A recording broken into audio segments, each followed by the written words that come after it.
Are you listening?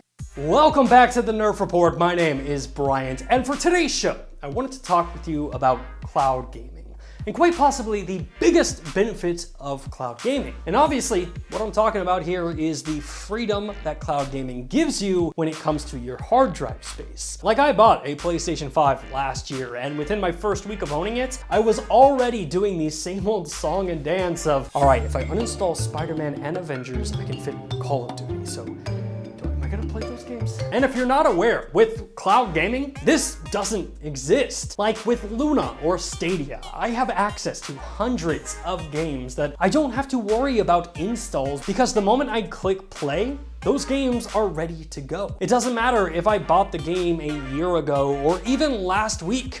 The game is ready to boot up at any given moment. And this is something that really doesn't sink in until you try cloud gaming for the first time, but it's awesome. And it raises the question of which games would gamers benefit most from if they were on the cloud? Or what games around today are made for the cloud? For example, Call of Duty Black Ops Cold War requires 250 gigabytes of hard drive space for PC users. And just to explain how ludicrous that is, that's the equivalent of installing the entire 4-hour Snyder Cut movie onto your hard drive 20 times. That's a ton of storage. So if you could take a game like Black Ops Cold War and have cross progression and crossplay, it could really benefit from a cloud-based environment. I mean, shit, for me, if I could uninstall Black Ops on my PS5 and not have to worry about that 2-hour reinstall cycle once I realize that, oh, I really want to play that game again, that would be enough for me. And Black Ops isn't alone.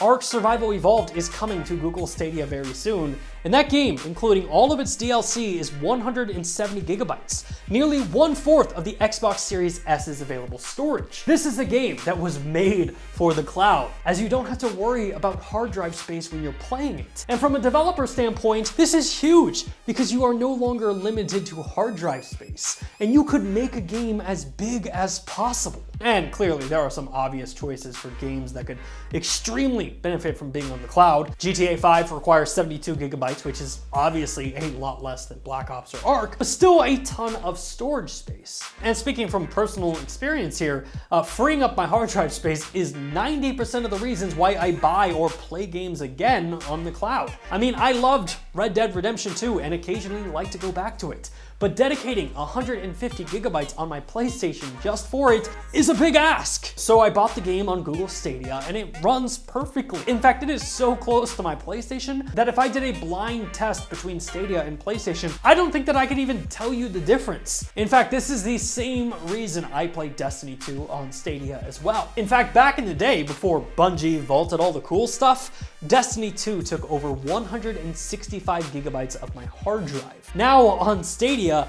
I can play whenever I want just by clicking a button. And I guess where I want to end this is by asking you, what games do you think need to embrace cloud gaming? Obviously, games are only going to get bigger, which means more hard drive space is necessary. So I'm really interested to hear what you have to say. Let me know your thoughts in the comment section down below. Hey, thanks again for checking out our channel. If you like what you saw and you want to see more content just like it, which who wouldn't, hit the subscribe button right there. And while you're down there, hit the like button. Maybe even consider becoming a Nerf Report best friend, just like the people listed down below did.